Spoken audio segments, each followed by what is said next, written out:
Patrícia, volta a formular a pergunta, por favor. Eu queria fazer uma pergunta para a candidata Soninha. Candidata, a senhora disse que em 2008 não fez campanha pelo atual prefeito Gilberto Kassab porque não conseguiria pedir voto para ele.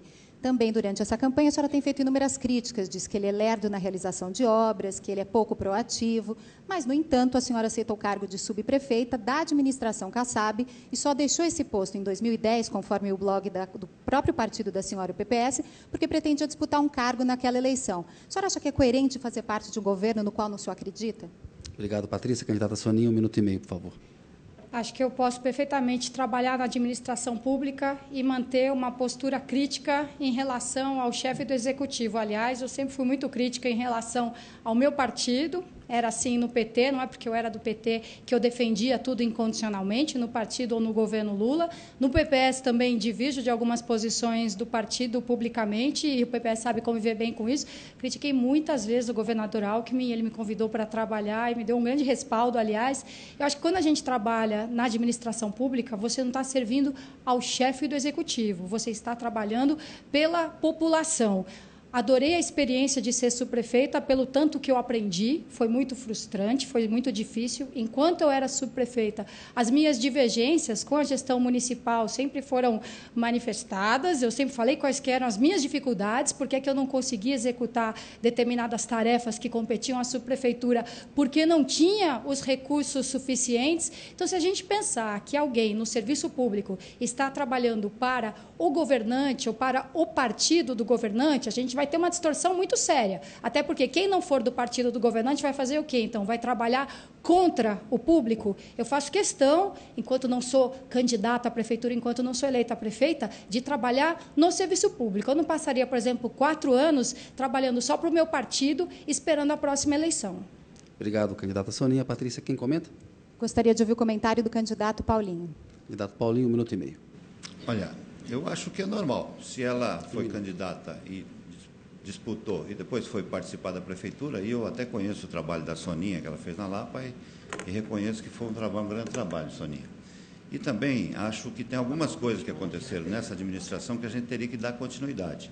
Eu, por exemplo, gostaria de dar continuidade num projeto do nosso vereador Cláudio Prado, que foi criar academia ao ar livre para os idosos de São Paulo. Só que, além das academias, eu queria ampliar essas academias ao ar livre, mas também colocar lá uma pessoa para treinar, né, um especialista, uma pessoa, um médico, enfim, dar uma atenção especial para o aposentado. Iria até mais longe, né, criar um centro de atendimento para os idosos de São Paulo, para poder esse centro, os idosos terem um lugar para participar. Além de fazer uma espécie de bolsa academia, porque quanto mais investir no exercício, menos dinheiro você vai gastar na saúde. Então, portanto, queria dar uma atenção especial para os idosos de São Paulo. Obrigado, candidato Paulinho, que comentou em 1 minuto. Agora a candidata Soninha volta, tem a sua réplica de 1 minuto. Candidata, por favor. Queria lembrar que não só eu não tenho nenhum problema em reconhecer problemas no meu partido, em fazer críticas à administração pública a qual eu pertenço, como também não tenho nenhum problema em reconhecer qualidades dos meus adversários ou dos meus oponentes. Já elogiei uma proposta do Haddad de usar a integração com o bilhete único para a circulação de bicicletas também, reconheci os avanços da prefeitura da Marta como bilhete único, defendi muito os céus, não defendi os túneis, porque achei que aquilo era um gasto completamente descabido, com aqueles 200 milhões de reais de túneis no Jardim, a gente teria feito umas 200 creches na periferia, mas eu acho que essa é a postura que se espera de uma pessoa pública. O meu partido também fez parte da base da prefeitura do Kassab, mas votou contra o Kassab quando ele cedeu um terreno no centro da cidade, por exemplo, para o Instituto Lula, ou concedeu subsídio para a construção de um estádio particular em Itaquera. E o PT, nesse caso, até votou com o Gilberto Kassab. Então, acho que as pessoas têm de ter, não têm de ter esse apoio, essa aliança. Obrigado, candidata Soninha. Seu tempo acabou. Agora a Vera Magalhães volta a fazer pergunta. Vera, por favor. Vou fazer uma pergunta ao candidato Gabriel Chalita. Candidato, o senhor foi o segundo deputado federal mais votado do Estado em 2010, com 560 mil votos. Menos de 2 anos depois, o senhor está novamente em campanha, dessa vez para prefeito. Acontece que o senhor não se licenciou do seu mandato. O senhor continua recebendo seu salário como deputado federal, está faltando as sessões para fazer suas agendas de campanha e, enfim, a sua propaganda é muito voltada para a questão da ética na política. Queria saber se o senhor considera ético um deputado não se licenciar. Obrigado, Vera. Candidato Chalita tem 1 minuto e meio para responder. Olha, Vera, tem mais ou menos 100 candidatos a prefeito no Congresso Nacional. E houve uma decisão do presidente da Câmara dos Deputados de fazer 2 esforços concentrados, 2 vezes por mês em agosto, 2 vezes por mês em setembro. Não existe uma licença de 1 mês na Câmara, de 2 meses na Câmara, né? Para você permitir que um suplente assuma, você teria que tirar 120 dias. E se eu tirasse a licença para o suplente não assumir, eu deixaria São Paulo com um deputado a menos se tivesse alguma votação importante. Então, é exatamente por isso que eu não tirei licença. Eu fui lá no mês passado, quando houve o esforço concentrado. Eu voltarei esse mês também com o esforço concentrado e dá absolutamente para fazer as 2 coisas, né? É possível trabalhar como deputado, honrar o meu mandato de deputado, defender os interesses, né, da população de São Paulo, da população do Brasil. Eu estou agora, por exemplo, nesse momento, criando a Frente Parlamentar em Defesa da Economia Criativa. Quer dizer, eu estou aqui fazendo campanha e estou constituindo uma frente parlamentar que, inclusive, beneficia São Paulo.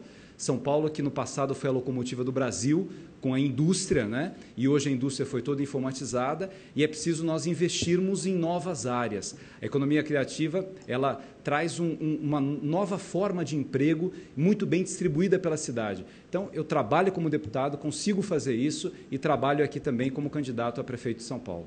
Obrigado, candidato Chalita. Vera, quem comenta? Gostaria de ouvir o comentário da candidata Soninha. Soninha, por favor, a senhora tem 1 minuto para comentar. Que bom, porque eu já queria ter comentado, não a religião, mas o papel da Igreja Universal numa campanha eleitoral, o peso das centrais sindicais também nas disputas políticas, porque elas têm muitos recursos e nos últimos tempos têm tido um comportamento pendular em relação ao governo, muito mais aliadas ao governo federal, na verdade, do que o contrário. Queria ter comentado também a postura do presidente Lula em relação ao mensalão, mas vamos lá, em relação a essa possibilidade de exercer o mandato parlamentar ao mesmo tempo em que se disputa uma eleição. Eu fui vereadora em São Paulo enquanto era candidata em 2008 e tem várias fotos minhas no plenário sozinha, porque o parlamento de fato se acomoda, faz um esforço concentrado aqui, depois dá uma aliviada na agenda ali, que é para realmente permitir que os parlamentares se dediquem mais às suas campanhas eleitorais, sendo que a Câmara não é nem só plenário, tem muitas outras atividades. Eu acho que isso precisaria ser revisto, devia ser obrigatório um parlamentar se licenciar, no mínimo enquanto ele é candidato. Obrigado, candidata Soninha. Candidato Chalita, só tem 1 minuto. Sabe, Vera, eu acho que não é isso que dá prejuízo aos cofres públicos, né? O problema é a corrupção, é utilizar o dinheiro público de uma forma inadequada, né? É aquilo que eu estava dizendo anteriormente, são as máfias. A gente vê hoje essa história do Aprove aqui na Prefeitura de São Paulo, a história dos tablets, a história da merenda. Quantas denúncias foram levantadas pela imprensa nesses últimos tempos? E o que me assusta é que não há da Prefeitura Municipal nenhuma tentativa de rever isso. Hoje nós temos uma possibilidade que é informatizar, dar objetividade para a administração pública. Quanto mais objetivo, quanto mais informatizado é o processo, mais você evita a corrupção, mais você inibe a corrupção. Então, para mim, esse é o problema sério hoje. O que a gente faz para acabar com 2 ralos do dinheiro público? Um, que é a incompetência, que é colocar o dinheiro no lugar errado, né? Ineficiência, e outro é a corrupção. A corrupção é uma praga que a gente tem que banir da política.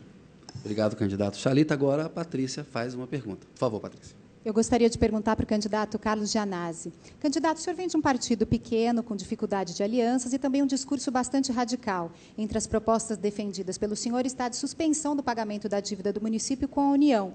O senhor acha que esse tipo de proposta, esse radicalismo, acaba assustando o eleitor e é por isso que o senhor tem 1% de intenção de voto em pesquisas como Datafolha, por exemplo? Obrigado, Patrícia. Candidato Gianazzi, 1 minuto e meio. Primeiro que o PSOL é um partido ético, é um partido comprometido com as grandes lutas sociais. Eu quero até aproveitar a oportunidade e responder o Paulinho aqui, que tentou desqualificar o nosso partido. O PSOL é pequeno no Congresso Nacional, mas teve a melhor avaliação do Congresso em Foco. O melhor deputado avaliado do Brasil foi o Chico Alencar, nosso deputado do Rio de Janeiro, e o melhor senador da República avaliado pelo Congresso em Foco foi o Randolph Rodrigues, Paulinho. Então, acho que você está com inveja do PSOL, porque acho que o seu partido não foi tão bem avaliado assim como o nosso. Nós defendemos, sim, a suspensão do pagamento da dívida municipal, porque ela já foi paga. Ela já foi paga. No ano 2000, essa dívida era de 11 bilhões de reais. Hoje a dívida é de 48 bilhões, só que nós já pagamos, a cidade de São Paulo já pagou 15 bilhões de reais, a dívida já está paga, não tem sentido. Nós temos que suspender ou converter isso. O governo federal tem que converter essa dívida em investimento social. Nós não vamos pagar essa dívida, nós vamos investir na construção de creches e duvido que haveria algum tipo de punição. Eu duvido que faça um desafio aqui a presidente Dilma a punir São Paulo porque não pagou uma dívida, né, que já foi paga e que o dinheiro dessa dívida seria investido por nós do PSOL, porque acho que só o PSOL que teria coragem de fazer isso. Investiria na construção de 2.000 creches e para atender a demanda que não foi... Obrigado, candidato Gianazzi, seu tempo acabou. Agora, a Patrícia, por favor, quem comenta, Patrícia? Comentário do candidato Levi Fidelix, por favor. Candidato Levi, só tem 1 minuto. Muito obrigado, você me subiu a melhor bola da noite, cara. Parabéns, você está certo, cara. Se o Brasil possui lá fora 400 bilhões de dólares, rapaz, colocando a juros de 1%, isso é um crime. Não aplicar aqui dentro no social, como você fala. São Paulo poderia muito bem renegociar, sim, essa dívida com juros civilizados, internacionais, e fazermos com que essas aplicações sejam realmente feitas no social, em mobilidade urbana, né? Educação, saúde, tem muito.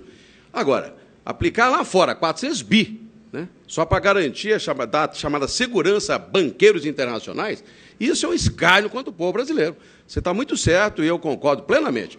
Vamos renegociar a dívida, sim, de São Paulo, criando um banco específico e próprio, com receita de 38 bilhões anuais, e, a partir disso aí, Gianazzi, nós teremos, então, a nossa independência para termos, ao critério da Prefeitura, o dinheiro na mão para fazer o que quiser. Obrigado, candidato Levi.